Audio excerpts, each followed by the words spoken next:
గురువుగారు తట్ట తగలేసుకోవటం అనే ఒక మాట ఉంది. దీనిని ఎక్కువగా బంధాలు తెంచుకునే విషయంలో వాడుతూ ఉంటారు కదా! దీన్ని ఎలా విశ్లేషించుకోవాలి?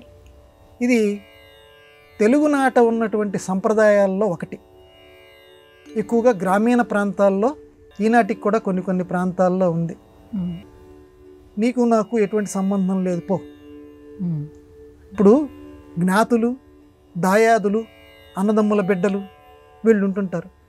వీళ్ళల్లో ఎవరైనా దురదృష్టవశాత్తు చనిపోయారనుకోండి, ఆ చనిపోయినప్పుడు వారికి సంబంధించినటువంటి ఆ వంశంలో ఉన్నటువంటి వాళ్ళందరూ కూడా ఆ దుర్వార్త విన్న వెంటనే తలస్నానం చేయాలి. మొట్టమొదట వాళ్ళ యొక్క సాన్నిహిత్యాన్ని బట్టి 3 రోజుల పాటు మైలో, 5 రోజుల పాటు మైలో, 10 రోజుల పాటు మైలో, అంటే ఏవి అంటకుండా ఉండాలి. ఇది ఒక సంప్రదాయం.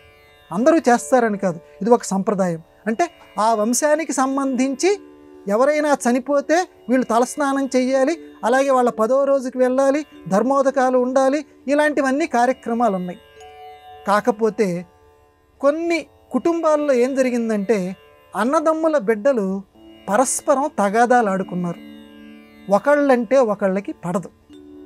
అందువల్ల వాళ్ళల్లో ఎవరైనా చనిపోయినా, వాళ్ళ బిడ్డలు చనిపోయినా వీళ్ళకి తలస్నానం చేయటం గిట్టదు, మైల పాటించడం ఇష్టం ఉండదు, ధర్మోదకాలకి వెళ్ళటం ఇష్టం ఉండదు. అందుకని నువ్వులు వదిలేశానని చెప్పులాగే తట్ట తగలేయటము అని పెట్టుకున్నారు.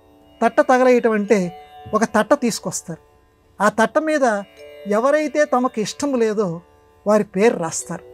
వారి పేరు రాసి, ఇదిగో ఫలానా వాడు ఈ రోజు నుంచి నాకు ఎటువంటి సంబంధము లేదు, తట్ట తగలేస్తున్నాను.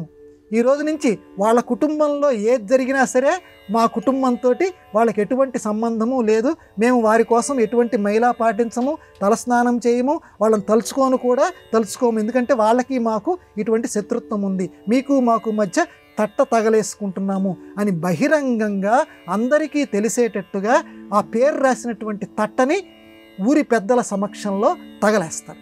ఇక నుంచి వాళ్ళ అన్నదమ్ములైనా సరే, అన్నదమ్ముల కుటుంబాలైనా సరే, దాయాదులైనా సరే, వాళ్ళల్లో ఎవరు చనిపోయినా వీళ్ళు మైల పాటించరు, వీళ్ళల్లో ఎవరు చనిపోయినా వాళ్ళు మైల పాటించరు. పరస్పర సంబంధాలు, పరస్పరపు రాకపోకలు ఉండవు. దీన్ని తట్ట తగలయ్యటము అని అంటారు. దాన్నే నీళ్ళు వదిలేయటం అని చెప్పి మన భాషలో అంటాం చూడండి. అది ఈ రకమైన సంప్రదాయం కొన్ని గ్రామీణ సంప్రదాయ వాతావరణాల్లో ఈనాటికి కూడా ఉంది.